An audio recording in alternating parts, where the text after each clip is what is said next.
Hey aspirants, welcome to Exampur. हम हैं कलम से क्रांति। मैं पूर्णिमा गौर स्वागत करती हूँ आप लोगों की अपनी एसएससी एग्जाम्स बाय एग्जामपुर पे एसएससी की मास्टर क्लास में। तो आज इस मास्टर क्लास के अंदर हम लोग क्या कर रहे हैं? आज इस मास्टर क्लास के अंदर हम लोग मॉक टेस्ट की तैयारी कर रहे हैं, यानी कि मॉक टेस्ट कर रहे हैं। तो क्वेश्चन आपको दिख भी रहे होंगे, जहाँ पे हम ये जो पहला क्वेश्चन है ये आप लोगों के सामने आ जाता है।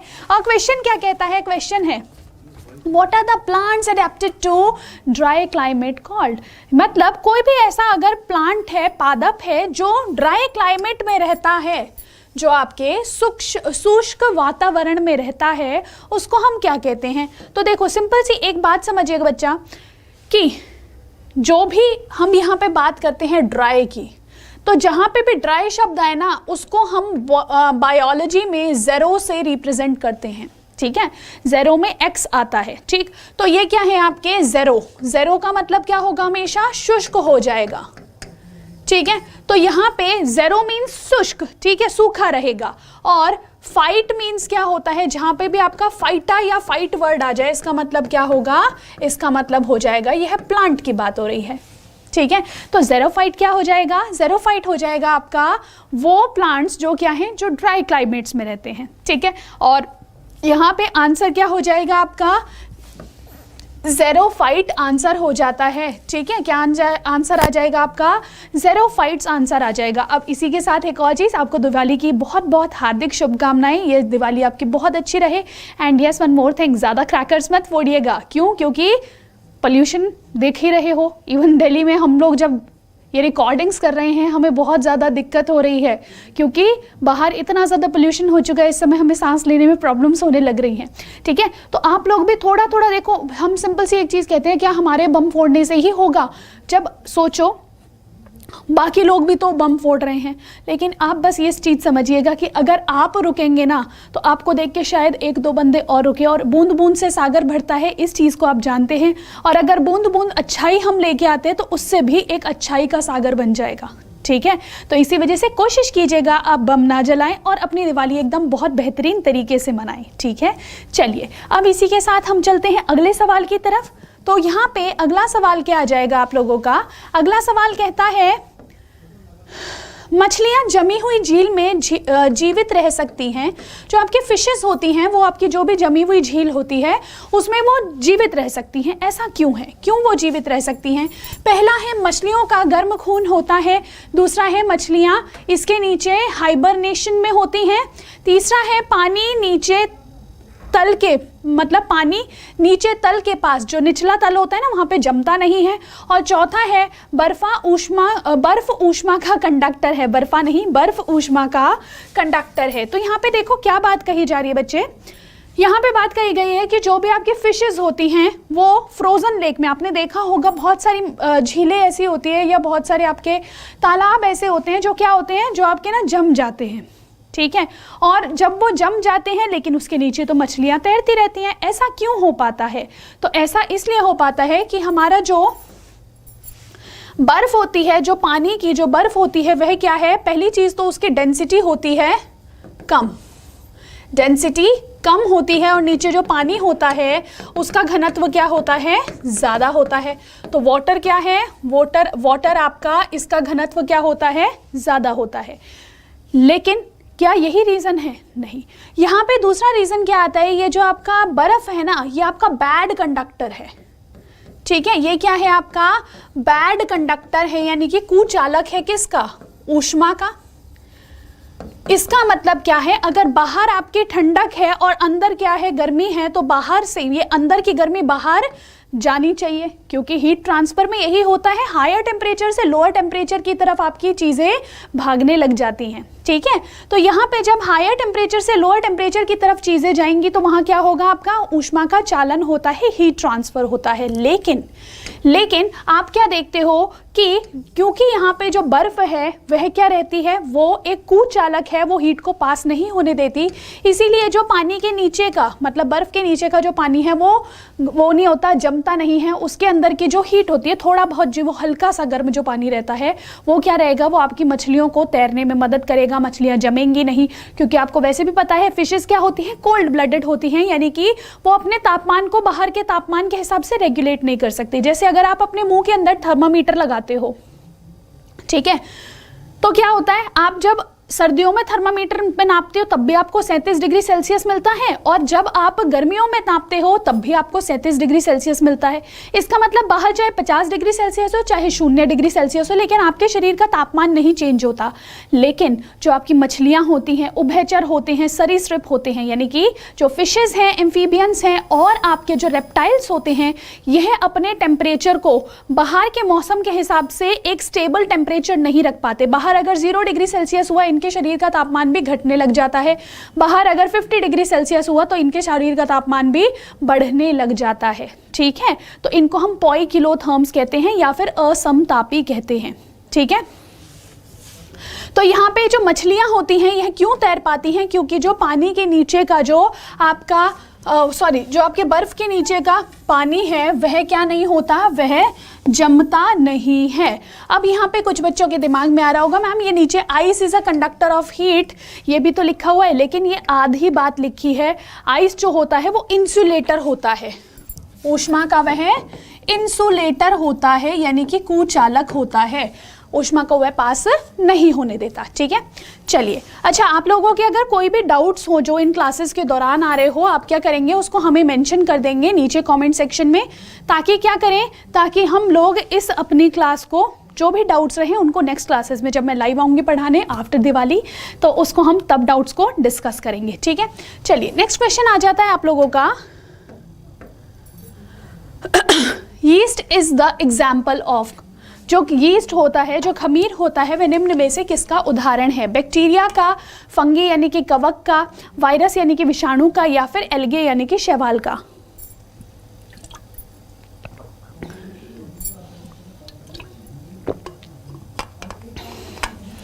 तो यहाँ पे देखो, जब भी हम किसकी बात करते हैं, यीस्ट की बात करते हैं या खमीर की बात करते हैं, तो खमीर यानी कि यीस्ट क्या है, एक प्रकार का फंगी होता है, कवक होता है। यीस्ट की अगर मैं प्रॉपर्टीज की बात करूं तो यीस्ट आपका यूनिसेल्युलर होता है। ठीक है, यानी कि यह एक कोशिकीय होता है। ठीक है, और दूसरी बात क्या होती है, इसको हम ज़्यादातर किस चीज़ में, अपने बेकिंग के कामों में इस्तेमाल करते हैं, जहाँ पे भी हमें खमीर उठाना होता है। जैसे आप जब जलेबियाँ खाते हो, आप लोग डोसा, इडली, ये सब चीज़ें खाते हो, वो आप खमीर उठे हुए खाने से खाते हो, तो वो आपको कैसे मिलेगा, वह आपको इसी यीस्ट के द्वारा क्या किया जाता है, फर्मेंटेशन किया जाता है। ठीक है, तो यह क्या करता है, फर्मेंटेशन करता है, जिसके माध्यम से क्या होगा, आपका जो भी खाना है उसके अंदर वह आपका खमीर उठ जाता है और आप आराम से जलेबियाँ, ठीक है, डोसे, ये सब चीज़ें खा सकते हो। और यहाँ पे हमारे एडिटर सर के मन में भी लालच आ रहा है। चलिए, तो अब हम आगे चलते हैं, अगले क्वेश्चन की तरफ चलते हैं। अगला क्वेश्चन क्या आ जाता है आपका, निम्नलिखित में से क्या जैव उर्वरक का स्रोत है? ये जो आपकी इतनी सारी चीज़ें लिखी हैं, इनमें से कौन सा जो है वो बायो फर्टिलाइज़र का एक तरीका है या फिर एक स्रोत है जहाँ से हम बायो फर्टिलाइज़र्स को आराम से क्या कर सकते हैं, ले सकते हैं? चलो, ये वाला क्वेश्चन काफ़ी ज़्यादा अच्छा है, इसके ऊपर तो फुल डिस्कशन होना बनता है, लेकिन मैं चाहती हूँ इसका आंसर आप मुझे कमेंट सेक्शन में मेंशन करके दें। ठीक है, ताकि इस क्वेश्चन के ऊपर हम फुल डिस्कशन करें लाइव क्लास में। ठीक है, तो ये क्या हो जाएगा, आपका होमवर्क क्वेश्चन है। ठीक है, यह क्या है, आपका होमवर्क क्वेश्चन है, और आप इस होमवर्क क्वेश्चन का आंसर कहाँ देंगे, कमेंट सेक्शन में देंगे। चलिए नेक्स्ट क्वेश्चन की तरफ चलते हैं। अच्छा, बायो फर्टिलाइजर्स वैसे होते क्या हैं, ये आपके कुछ ऐसे चीज़ें होती हैं या कुछ ऐसे उर्वरक होते हैं जो हम जैविक पदार्थों से लेते हैं। ठीक है, और इसमें जो है ना नाइट्रोजन का बहुत बड़ा रोल प्ले होता है, तो शायद आपको थोड़ा सा हिंट मिल गया होगा मैं किसकी बात कर रही हूँ। चलो नेक्स्ट क्वेश्चन की तरफ चलते हैं। तो क्वेश्चन क्या कहता है, पायरिया, स्पेलिंग थोड़ी सी गलत लिखी है इसकी,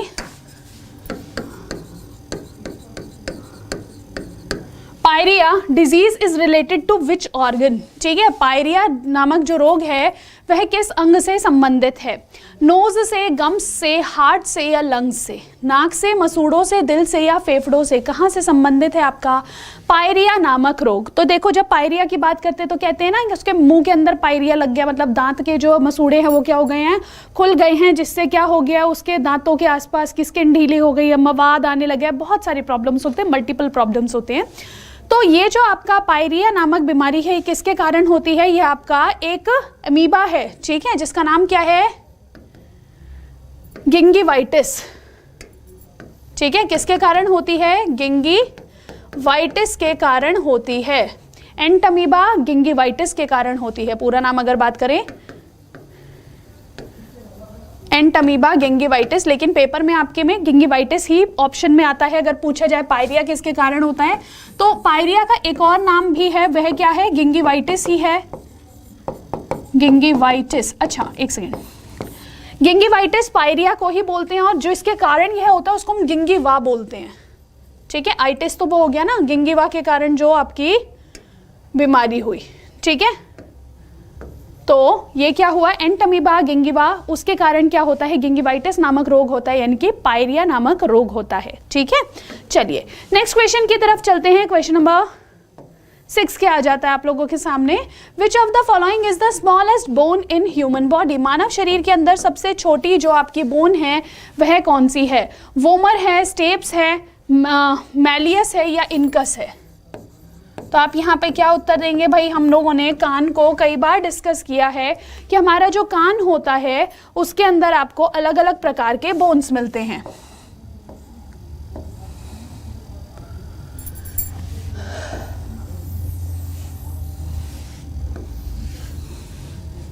तो ये देखो, ये क्या है आपके कान का? ऑरिकल है, जिसको हम पिन्ना भी कहते हैं, ठीक है। फिर उसके बाद ये आपका ईयर कैनाल आ जाता है,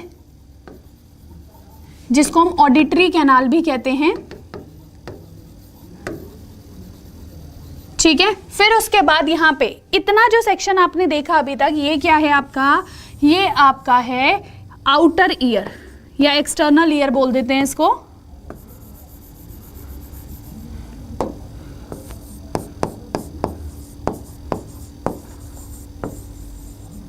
ठीक है। इसको हम क्या कहते हैं? बाह्य कर्ण कहते हैं,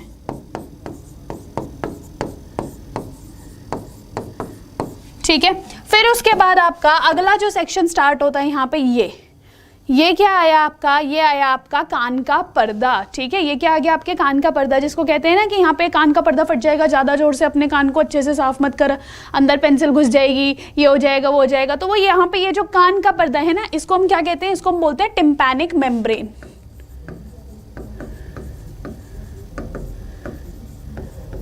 ठीक है। टिम्पैनिक मेम्ब्रेन के अलावा हम इसको और क्या कह देते हैं? इसका एक और आम देसी भाषा का नाम है, वो क्या है? वो है ईयर ड्रम।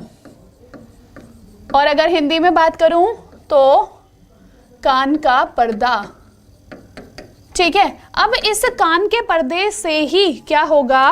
कान के पर्दे से ही आपकी एक हड्डी जुड़ी होती है, जिसको हम हथौड़ी जैसी हड्डी मानते हैं कि ये हथौड़े के शेप की होती है, ठीक है। क्या करेगी हथौड़े के शेप की हड्डी? इससे जो अगली हड्डी जुड़ी है, उस हड्डी को थोड़ा सा मैं अलग कलर से बनाऊंगी। ये अगली आपकी हड्डी है जो इससे जुड़ी होती है, ठीक है। फिर उसके बाद इससे भी अगली एक और हड्डी जुड़ी हुई होगी। फिर ये हड्डी आपकी कुछ इस प्रकार से मिलती है। तो ये इस प्रकार से आपकी 3 हड्डियां यहाँ पे मिली। सबसे पहले मिली हथौड़े जैसी हड्डी, फिर मिली एक आपकी मीडियम हड्डी, फिर उसके बाद मिली सबसे छोटी हड्डी, ठीक है।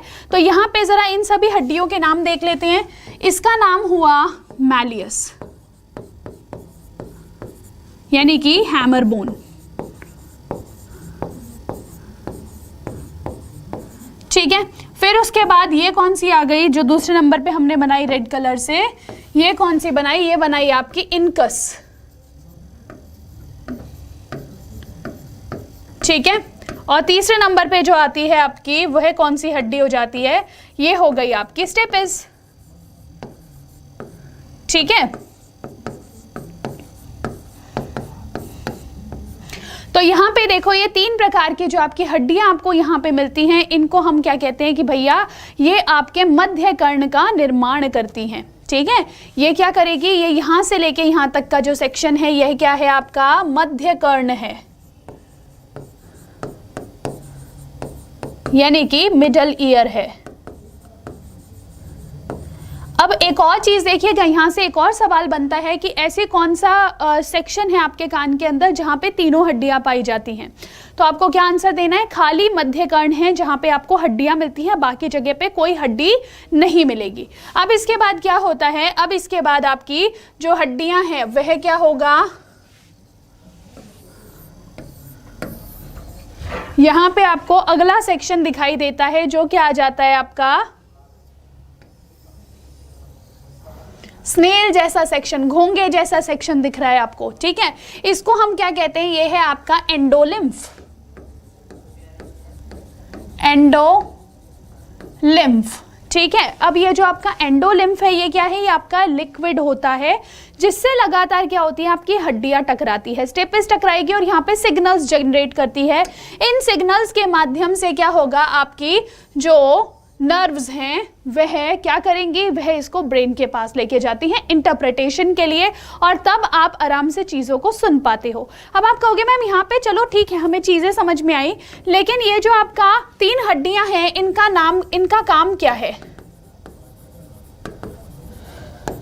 तो ये जो आपकी 3 हड्डियां हैं इनका काम बच्चे यह होता है कि ये तीनों हड्डियां आपके कान के अंदर जो भी आवाज़ आ रही हो उसको एम्पलीफाई कर देती हैं, यानी कि उसको 20 गुना ऊंचा कर देती हैं। जैसे मैं अगर मान लीजिए अभी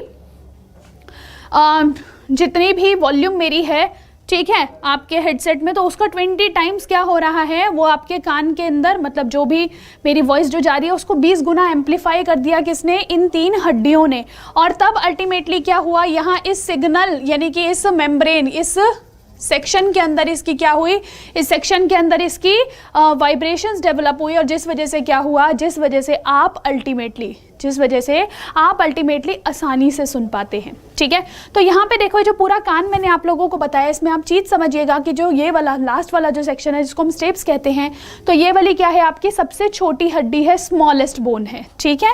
तो यह क्या हो जाएगी आपकी स्मॉलेस्ट बोन हो जाती है। तो यहाँ पे उत्तर क्या आ जाएगा आपका, जो सबसे छोटी बोन है वह कौन सी है, स्टेपिस होती है या स्टेप्स कहते हैं इसको, ठीक है।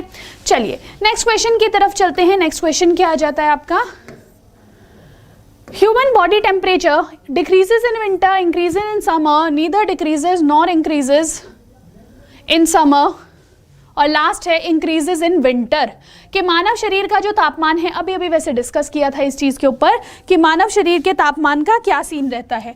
तो यहाँ देखिए जो मानव शरीर का तापमान है ना तो वह विंटर में बढ़ता है ना ही वह घटता है। हमारा जो नॉर्मल टेम्परेचर है वो 37 डिग्री सेल्सियस है, जिसको हम क्या कहते हैं, जिसको हम 98.6 डिग्री फ़ारेनहाइट भी कहते हैं, या फिर 310 केल्विन भी कहते हैं। ये जो पूरा टेम्परेचर है ये सर्दी गर्मी बरसात हर एक टाइम पे क्या रहता है, सेम रहता है। अब ये क्यों रहता है, पहली चीज़ तो हमको क्या बोला जाता है, हमको बोला जाता है समतापी, ठीक है, होमियो किलो थर्म्स, ठीक है, यानी कि थर्म्स मीन्स क्या, तापमान, होमियो किलो मीन्स क्या, हमेशा सेम रखने वाले। दूसरा क्या कि हम ऐसे मतलब हमारे शरीर का जो अंदर का तापमान है वो बाहर के हिसाब से चेंज क्यों नहीं होता, क्योंकि हमारे पास होता है फैट लेयर, हमारे पूरे शरीर के ऊपर क्या है आपकी वसा की एक परत होती है, ठीक है, जिसको हम क्या कहते हैं, एडिपोज लेयर कहते हैं, एडिपोज टिश्यू कहते हैं, ठीक है। इसी एडिपोज टिश्यू यानी कि वसा ऊतक के कारण आपके शरीर की कोई भी गर्मी जो होगी वह शरीर से बाहर नहीं जाती है, ठीक है, और शरीर से बाहर गर्मी नहीं जाएगी तो आपका टेम्परेचर क्या रहेगा, हमेशा सेम रहेगा, और अंदर बाहर से अंदर गर्मी नहीं आएगी तब भी गर्मियों में भी टेम्परेचर हमेशा सेम रहता है, ठीक है। तो यहाँ पे आंसर क्या आता है, neither decreases in winter nor increases in summer, ना तो विंटर में घटती है और ना ही सर्दियों में वह ना ही गर्मियों में वह बढ़ जाती है, ठीक है। चलिए इतनी बात क्लियर हो चुकी होगी आप सभी को। अगर किसी को स्क्रीनशॉट लेना है इसका तो लिख सकते हैं, ले सकते हैं। चलो नेक्स्ट क्वेश्चन की तरफ चलते हैं फिर आप, क्वेश्चन नंबर 8।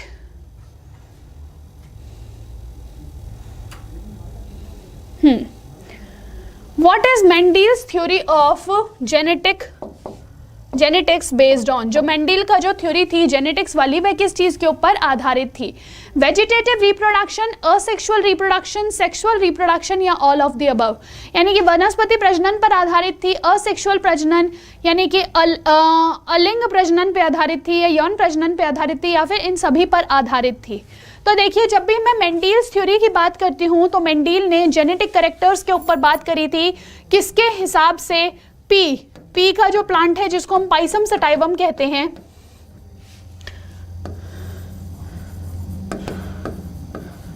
ठीक है, इसके आधार पे क्या बताया था उन्होंने? कैरेक्टरिस्टिक्स को बताया था कि कैसे एक जीन से दूसरे जीन तक आपकी क्या है, मतलब एक जनरेशन से दूसरे जनरेशन तक कैसे जो है सारी की सारी बातें कैरी फॉरवर्ड होती हैं। तो यहाँ पे जीन का पूरा रोल प्ले होता है, और इन्होंने यहाँ पे सेक्सुअल रिप्रोडक्शन की बात करी थी। तो यहाँ पे आंसर क्या आ जाएगा आपका? यौन प्रजनन या फिर लैंगिक प्रजनन यहाँ पे उत्तर आ जाता है। और उन्होंने किसके ऊपर काम किया था? मटर के पौधे के ऊपर काम किया था, ठीक है। किसके ऊपर काम किया था? मटर के पौधे के ऊपर। दो अलग अलग प्रकार के मटर के पौधों के कैरेक्टरिस्टिक्स को इन्होंने मिलाया और अल्टीमेटली वहां से जो चीजें निकली उसमें इन्होंने जेनेटिक्स को दिखाया, ठीक है। चलिए नेक्स्ट क्वेश्चन आ जाता है, व्हाट आर विटामिन्स? विटामिन्स इनमें से क्या है? ऑर्गेनिक कंपाउंड है, इनऑर्गेनिक कंपाउंड है, लिविंग ऑर्गेनिज्म है, या इनमें से कोई नहीं? जो विटामिन्स होते हैं वह क्या होते हैं? देखो, जितने भी हमारी सारी चीजें हैं वह क्या हैं? वह आपके अलग अलग प्रकार की होती हैं। जैसे अगर मैं बात करूं आपसे कार्बोहाइड्रेट की, तो कार्बोहाइड्रेट के अंदर आपको क्या क्या मिलता है? वहां पे आपको कार्बन, हाइड्रोजन, ऑक्सीजन, ये तीनों चीजें मिलती हैं। तो ये क्या होगा? ये ऑर्गेनिक होगा कि इनऑर्गेनिक होगा? आप क्या बोलोगे कि मैम ये तो ऑर्गेनिक हो गया, ठीक है। दूसरी चीज क्या कि अगर मैं मिनरल्स की बात करूं तो वो इनऑर्गेनिक होते हैं, ठीक है, क्योंकि उसके अंदर कार्बन्स नहीं पाए जाते। तो इसी प्रकार से यहाँ जो विटामिन्स होते हैं इनके अंदर भी कार्बन का अमाउंट पाया जाता है, इसीलिए यह भी क्या होते हैं? आपके ऑर्गेनिक कंपाउंड्स होते हैं, ठीक है। इनके अलावा अगर मैं फैट की बात करूं तो वह भी आपका ऑर्गेनिक कंपाउंड है, ठीक है। चलिए, तो यहाँ पे क्या आ जाएगा? यह एक कार्बनिक यौगिक होता है, कौन? विटामिन। चलिए नेक्स्ट क्वेश्चन की तरफ चलते हैं। अच्छा, यहाँ पे एक और चीज जानिएगा कि जो विटामिन्स होते हैं ना हमारे शरीर के लिए,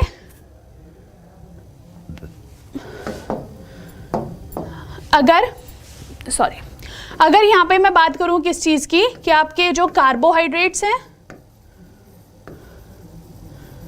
फैट्स हैं, और इसके अलावा जो आपके प्रोटीन्स हैं, ये तीनों तो क्या हैं? आपके शरीर के लिए बहुत ज़्यादा मात्रा में चाहिए होते हैं, तो मैक्रो न्यूट्रिएंट्स कहते हैं इनको, या फिर आप क्या बोलते हैं, बहु पोषक तत्व कहते हैं, यानी कि ज़्यादा मात्रा में चाहिए, ऐसे कहते हैं। दूसरा होता है आपका विटामिन्स, और साथ साथ मिनरल्स। इनको हम कहते हैं माइक्रो न्यूट्रिएंट्स, क्योंकि हमें कम मात्रा में चाहिए, यानी कि लघु पोषक तत्व कहते हैं, ठीक है। तो यहाँ पे माइक्रो न्यूट्रिएंट्स और मैक्रो न्यूट्रिएंट्स में आपको क्या फ़र्क दिखेगा? तो देखिए, अगर आप यहाँ पे कि जो मैक्रो न्यूट्रिएंट्स है वह क्या होंगे? वो आपको कम मात्रा में चाहिए। और दूसरा, अगर आपको लघु पोषक तत्वों की बात की जाए तो विटामिन्स और मिनरल्स जो हैं वह आपके लघु पोषक तत्व हैं, और वो आपको कम मात्रा में चाहिए, कम चाहिए, और ये क्या चाहिए? आपको ज़्यादा मात्रा में चाहिए, ज़्यादा मात्रा। तो इसको हम कहते हैं बहुपोषक तत्व, ठीक है। चलिए, तो इतनी बात क्लियर हुई। अब चलते हैं क्वेश्चन नंबर 10 की तरफ। What will happen if pancreas gets bad? अगर आपके जो अग्नाशय है वह खराब हो जाता है तो क्या होगा? Digestion will not be done properly, आपका पाचन ढंग से नहीं होगा। Insulin and glucagon are not formed, ठीक है। तो यहाँ पे क्या होगा? आपका इंसुलिन और ग्लूकागन का निर्माण नहीं होगा। तीसरा है ब्लड विल स्टॉप, रक्त रुक जाएगा। और लास्ट है ब्लड प्रेशर विल इंक्रीज, कि आपका जो रक्तचाप है वह बढ़ जाता है। तो आप यहाँ पे क्या उत्तर देते हो? देखो, जो आपका पैनक्रियाज होते हैं, जो आपके पैनक्रियाज होते हैं, यहाँ पे क्या होता है? यहाँ पे आपके कुछ मुख्य सेल्स होते हैं, और उन सेल्स से आप क्या निकालते हो? यहाँ पे कुछ हार्मोन्स निकालते हो, ठीक है। अब यहाँ देखो कि अगर ये आपके पैनक्रियाज खराब हो जाते हैं तो यहाँ पे आपको दो चीजों में फर्क पड़ सकता है। एक तो होगा इंसुलिन और ग्लूकागन, इंसुलिन और ग्लूकागन ये क्या हो जाएंगे, ये बनने बंद हो जाएंगे। दूसरा क्या होगा, पाचन में आपको दिक्कत आने लगेगी। ठीक है, पाचन में क्यों दिक्कत आएगी, क्योंकि इससे कुछ एंजाइम्स निकलते थे और वो एंजाइम्स कौन से थे, पहला था आपका ट्रिप्सिन, दूसरा था आपका लाइपेज और तीसरा था एमाइलेज। ठीक है, तो यहाँ पे क्या होगा, अगर आपका पैनक्रियाज खराब हो जाते हैं, गेट्स बैड हो जाते हैं, तो वहाँ क्या होगा। अब देखो आपको इन दोनों में से चूज करना है क्योंकि दोनों ही चीज़ें आपको यहाँ पे दे रखी हैं। पहला है डाइजेशन ढंग से नहीं होगा और दूसरा है इंसुलिन और ग्लूकागन दोनों ही नहीं बनेंगे। तो अब आप यहाँ पे ये सोचिए कि जो ट्रिप्सिन है ये प्रोटीन को तोड़ने का काम करता है, लाइपेज फैट को तोड़ने का काम करता है और अमाइलेज कार्बोहाइड्रेट को तोड़ने का काम करता है। अगर ये जो प्रोटीन को यहाँ ना तोड़ा जाए तो थोड़ा आपके पेट के अंदर तोड़ा गया था, बाकी आपका कहाँ टूट जाएगा, बाकी टूट जाएगा क्या बोलते हैं, जो आपका वो होता है स्मॉल इंटेस्टाइन, वहाँ पे टूट जाएगा। इधर जब मैं लाइपेज की बात करती हूँ तो लाइपेज जो फैट है वह भी क्या करेगा, अगर ये नहीं है तो आपका स्मॉल इंटेस्टाइन में ब्रेक डाउन हो जाएगा। एमाइलेज भी क्या करेगा, यह भी आपके मुंह के अंदर ऑलरेडी आपका काफ़ी सारा कार्बोहाइड्रेट बच चुका है, बाकी जो बचा कुचा है वो स्मॉल इंटेस्टाइन कंप्लीट कर लेगी अगर पैनक्रियाज खराब हो जाते हैं। लेकिन इधर अगर इंसुलिन और ग्लूकागन गड़बड़ा गए, इंसुलिन और ग्लूकागन गड़बड़ा गए तो आपको बहुत ज़्यादा दिक्कत हो जाएगी और इस कारण से क्या होगा, और इस कारण से आपको अल्टीमेटली डायबिटीज़ का सामना करना पड़ सकता है। ठीक है, तो ये दोनों ऑप्शंस बहुत ज़्यादा क्लोजली रिलेटेड थे। अगर यह नहीं होता ऑप्शन में तो आप इसको मार्क करते। ठीक है, लेकिन दोनों में से हमें प्रायोरिटी किसको देनी पड़ेगी, बी को देनी पड़ेगी। ठीक, क्योंकि पैनक्रियाज का मुख्य काम हमें यही देखने को मिलता है। ठीक है, चलिए नेक्स्ट क्वेश्चन की तरफ चलते हैं। Question number 11, name the respiratory organ of the insect.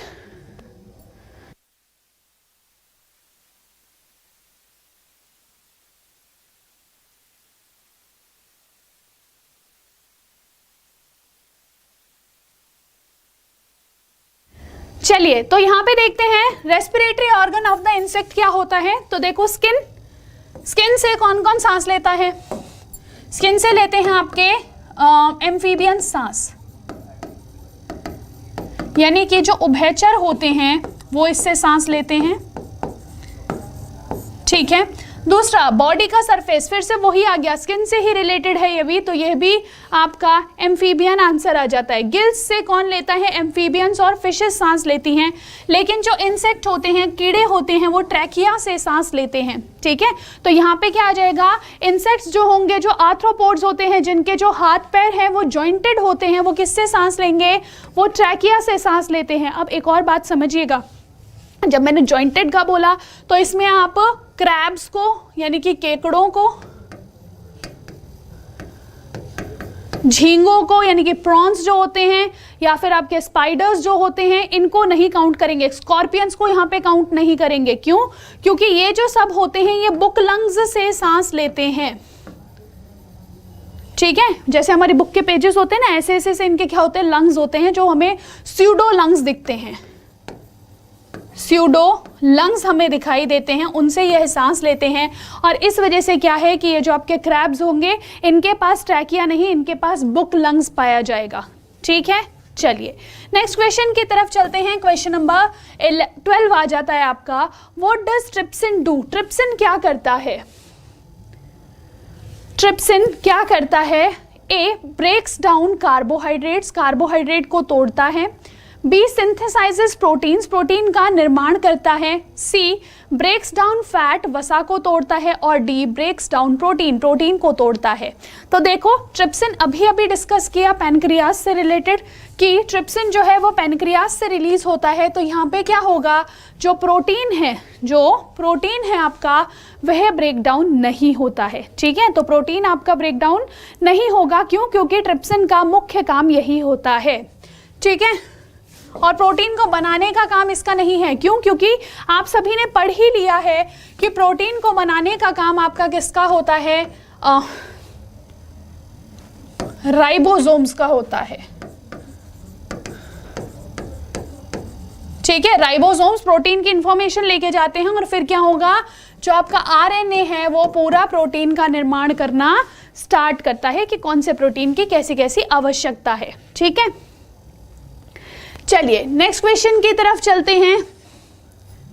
Name the source of production of aspirin. Aspirin नामक जो आपका दवाई है वह कौन सी चीज से बनाई जाती है? ए ऑप्शन है आपका विलो बार्क, बी है आपका ओक ट्री, सी है एसासिया यानी कि जिसको हम बबूल कहते हैं, और डी हो जाता है यूकलिप्टस। ठीक है, जिसको सफेदे का पेड़ कहते हैं, नीलगिरी नहीं सफेदा कहते हैं इसको।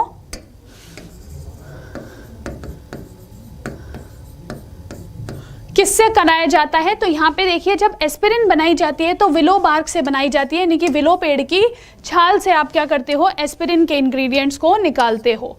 नेक्स्ट क्वेश्चन आ जाता है आपका, for what does azolla soil increases fertility. Okay, ठीक है, यहाँ पे ये क्वेश्चन आपका फिर से, जो मैंने अभी एक क्वेश्चन होमवर्क दिया था ना, चलो उसको डिस्कस कर लेते हैं क्योंकि उसी से ये रिलेटेड है। वो इसको नहीं, उसको नहीं समझाया तो आपको फिर दिक्कत होगी इसको समझने में।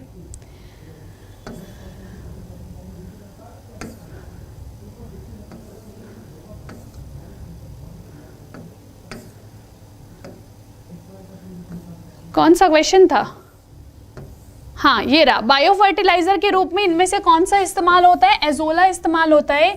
ये जो एजोला होता है, आपका नाइट्रोजन फिक्सेटिंग बैक्टीरिया होता है, नाइट्रोजन फिक्सेशन करता है, यानी कि जो आपके डायएटमिक मॉलिक्यूल्स होते हैं हमारे एटमॉस्फेयर में, उन एटमॉस्फेयर के डायएटमिक मॉलिक्यूल्स को कन्वर्ट करता है नाइट्रेट्स में, और वो जो नाइट्रेट्स एंड नाइट्रेट्स होते हैं उसको फिर आपका जो प्लांट है वह इस्तेमाल करता है।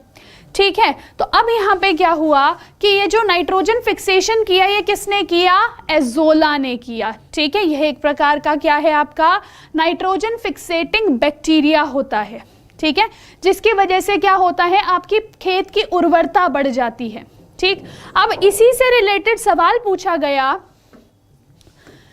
यहाँ पे कि ये जो एजोला नामक जो आपका बैक्टीरिया है वह क्या करता है, या कौन से खेतों को वह ज्यादा फायदा पहुंचाता है। What does azolla soil increase, for what does azolla soil increases the fertility. मेज कल्टीवेशन करता है कि मक्के की खेती में, गेहूं की खेती में, बार्ले यानी कि जौ की खेती में, या फिर राइस कल्टीवेशन में यानी कि चावल की खेती में। तो अब आप यहाँ पे सोचिए, हमें सबसे ज्यादा नाइट्रोजन की आवश्यकता कौन से पैडी में, वो कौन से हमारे खेत में जरूरत पड़ती है? तो हम क्या कहेंगे, पैडी फील्ड्स में जरूरत पड़ती है, यानी कि चावल की खेती में यहाँ सबसे ज्यादा इसकी आवश्यकता होती है। इसीलिए आपको यहाँ उत्तर क्या मिलेगा कि एजोला जो है उसकी सॉइल की फर्टिलिटी कौन इंक्रीज कर, वो मतलब वो किसके लिए सॉइल की फर्टिलिटी इंक्रीज करता है? राइस कल्टीवेशन के लिए। ठीक है, चलिए नेक्स्ट क्वेश्चन आ जाता है आपका, question number 15। For which of the following is responsible for the transport of food and other substances in plants. अच्छा, ये वाला जो सवाल है ना, इसको सीडीएस में अभी जो आपका रिसेंटली 8 नवंबर को पेपर हुआ था, वहाँ पे इसको थोड़ा सा ट्विस्ट करके पूछ लिया। बताऊंगी कैसे ट्विस्ट करके पूछा, पहले तो आप इसका उत्तर देंगे कि निम्नलिखित में से कौन पौधों में भोजन और अन्य पदार्थों का परिवहन करने के लिए जिम्मेदार है? जाइलम, फ्लोएम, क्लोरोप्लास्ट और नन ऑफ दीज। तो इसका आंसर आप सभी को पता है, फ्लोएम क्या करता है, फूड को ले जाने का काम करता है, तो आंसर हो जाएगा आपका फ्लोएम। और जाइलम क्या करता है, आपके पानी को, यानी कि जाइलम से जल याद रहेगा और फ्लोएम से फूड याद रहेगा। ठीक है, तो जाइलम क्या करता है, जल को ले जाने का काम करता है, फ्लोएम फूड को ले जाने का काम करता है। ठीक है, तो यहाँ पे ये आपका उत्तर हो गया। लेकिन अभी मैंने बोला कि आपका एक सवाल ट्विस्ट करके पूछ लिया गया, तो देखते हैं वो सवाल क्या था जो ट्विस्ट करके पूछा गया, कि ये जो आपका फ्लोएम है वह क्या लेके जाता है। ऑप्शन नंबर ए था वाटर प्लस मिनरल्स, पूरा स्टेटमेंट नहीं दे रही मैं आपको। दूसरा था आपका फोटोसिंथेटिक मटेरियल्स, फोटोसिंथेटिक प्रोडक्ट्स, ठीक है। सी था ऑल द प्रोडक्ट्स और डी था नन ऑफ द अबव। तो आप यहाँ पे क्या उत्तर दोगे? यहाँ पे बच्चे हो गए कंफ्यूज। कुछ बच्चों ने इसका क्वेश्चन का आंसर किया गलत, लेकिन क्यों किया? क्योंकि उन्होंने चीज को समझा नहीं कि जो फोटोसिंथेटिक प्रोडक्ट होता है वो क्या होता है। फोटोसिंथेटिक प्रोडक्ट हुआ ना, कार्बन डाइऑक्साइड और जो आपका जल है उसको जब रिएक्ट कराया क्लोरोफिल की प्रेजेंस में, तो आपको क्या मिला? क्लोरोफिल की प्रेजेंस में आपको मिला ग्लूकोज, C6H12O6 मिला और साथ साथ मिली ऑक्सीजन, है ना। तो यहाँ पे क्या हो जाएगा? ये जो क्लोरोफिल की प्रेजेंस में आपने ग्लूकोज बनाया, तो फोटोसिंथेसिस यानी कि आपका फ्लोएम क्या कर रहा है? खाने को ही तो लेके जा रहा है ना। तो यहाँ पे जो फोटोसिंथेटिक प्रोडक्ट हुआ वही तो यहाँ पे लेके जाया जा रहा है, ठीक है। तो क्वेश्चन को कभी कभार ट्विस्ट करके भी पूछ लिया जाता है, तो परेशान नहीं होना, थोड़ा सा अपने दिमाग के जो पेज है उसको खोल देना चाहिए, ठीक है। मतलब दिमाग के अंदर जो उलझने हैं उसको खोल देना चाहिए, पेज मत खोल देना, कहीं पता चला कोई गिरा गया ना, एक आधा पेज बोल्ट वोल्ट गिर गया तो फिर दिक्कत हो जाएगी, ठीक है। चलो जी, नेक्स्ट क्वेश्चन आ जाता है, which lobe of human brain is related to hearing power. मानव के शरीर की कौन सी ऐसी लोब होती है जो सुनने में मदद करती है, ठीक है। अब मैंने इशारे से बता दिया है कौन सी है। चलिए, ऑप्शन है temporal lobe, parietal lobe, sorry frontal lobe, parietal lobe, temporal lobe या ऑसिपिटल लोब। ललाट पाली, पार्श्विका पाली, टेम्पोरल पाली या फिर ऑसिपिटल पाली। तो यहाँ देखिए, ये है हमारी फ्रंटल लोब, ये है पैराइटल, पीछे है ऑसिपिटल एक लोब, फिर दो है यहाँ टेम्पोरल, टेम्पल के पास टेम्पोरल। तो आंसर क्या हो जाएगा भैया? कान के पास तो सबसे नजदीक कौन सी लोब हुई? टेम्पोरल लोब हुई ना। तो यहाँ पे क्या आ जाएगा आंसर आपका? टेम्पोरल लोब आंसर आ जाता है, ठीक है।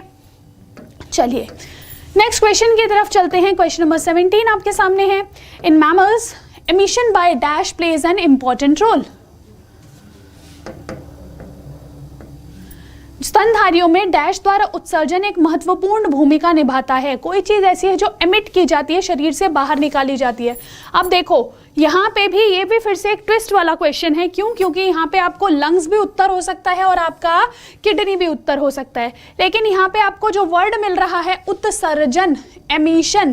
तो एमिशन किस चीज का करना है? हमें वेस्ट प्रोडक्ट का करना है। अब आप कहोगे मैम यहाँ पे जो किडनी है, लंग है और लिवर है, वो तीनों ही क्या कर रही हैं? वो तीनों ही एमिशन का काम कर रही हैं, ठीक है। तो यहाँ पे इसका आंसर होना चाहिए बी सी डी, तीनों यहाँ पे आंसर आ जाने चाहिए, ठीक है। लेकिन अगर हमें यहाँ पे मार्क करना होता कि इनमें से किसके बिना आपका बिल्कुल काम चल ही नहीं सकता है, तो वो है लंग्स, ठीक है। अब आप कहोगे मैम किडनी के बिना भी तो नहीं चलेगा, लेकिन किडनी के लिए आप डायलिसिस जैसे आपके पास सुविधाएं हैं, लेकिन लंग्स के लिए आपके पास अलग से एल्वेली नहीं है, ठीक है। आप अलग से वायु कोशिकाएं नहीं लेके आ सकते, इसीलिए यहाँ पे सी आंसर हो जाएगा। और दूसरी चीज क्या, जो एमिशन शब्द होता है ये गैसेस से रिलेटेड होता है, ठीक है। तो यहाँ पे क्या आ जाएगा उत्तर आपका? गैसेस से रिलेटेड आपका एमिशन शब्द आता है, तो लंग्स यहाँ पे आप उत्तर करेंगे, ठीक है। चलिए जी नेक्स्ट क्वेश्चन चलते हैं आपका, क्वेश्चन नंबर 18।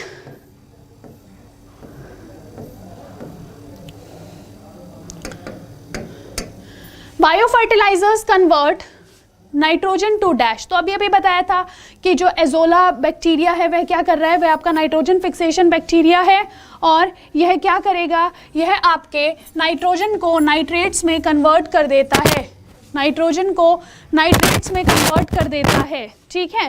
तो यहाँ पे उत्तर क्या रहेगा? आपको नाइट्रेट्स आंसर करना है, ठीक है। नाइट्रेट्स यहाँ पे आपको आंसर करना है।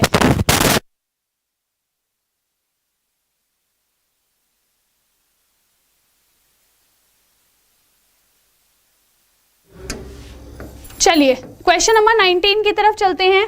What causes polio? पोलियो किन कारणों से होता है? ऑप्शन नंबर ए है बैक्टीरिया, बी है वायरस, सी है फंगी और डी है प्रोटोजोआ। किसके कारण होता है पोलियो? तो पोलियोमेलाइटिस नामक एक वायरस होता है, एक विषाणु होता है, जिसके कारण क्या होता है?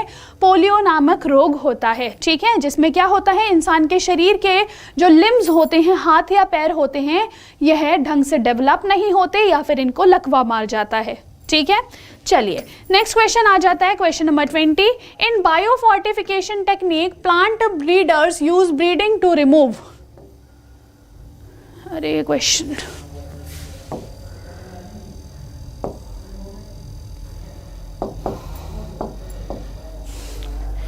कीजिए जरा इसका आंसर। क्वेश्चन है आपका, बायोफोर्टिफिकेशन की जो टेक्निक होती है उसमें जो भी आपके प्लांट ब्रीडर्स होते हैं, ठीक है, जो आपके प्लांट की ब्रीडिंग करते हैं, वो इनमें से किसका इस्तेमाल, मतलब किस चीज को हटाने के लिए बायोफोर्टिफिकेशन किया जाता है। ऑप्शन नंबर ए है लॉस ड्यू टू पेस्ट, यानी कि जो पेस्ट होते हैं उनके कारण जो भी कमी हो रही है, मतलब जो भी नुकसान होता है उसको कम करने के लिए, उसको हटाने के लिए। दूसरा है lack of food production, food production की कमी जो हो रही है, मतलब खाना जो आपका कम बन रहा है उसको ठीक करने के लिए। तीसरा क्या आ जाता है आपका, तीसरा आ जाता है micro nutrient and vitamin deficiency, उसको ठीक करने के लिए। और चौथा आ जाता है आपका प्लांट डिजीज लॉस को हटाने के लिए। जल्दी से आंसर दीजिए इसका, आप लोग क्या आंसर देंगे।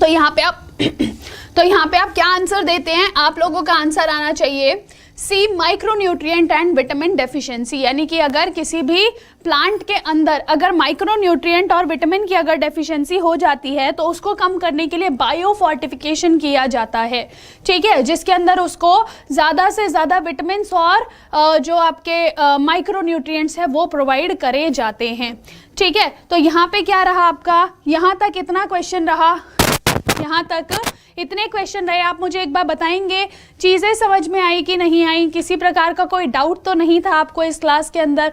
जो कोई भी डाउट हो, वैसे जो होमवर्क दिया था वो भी मैंने आप लोगों को करा दिया।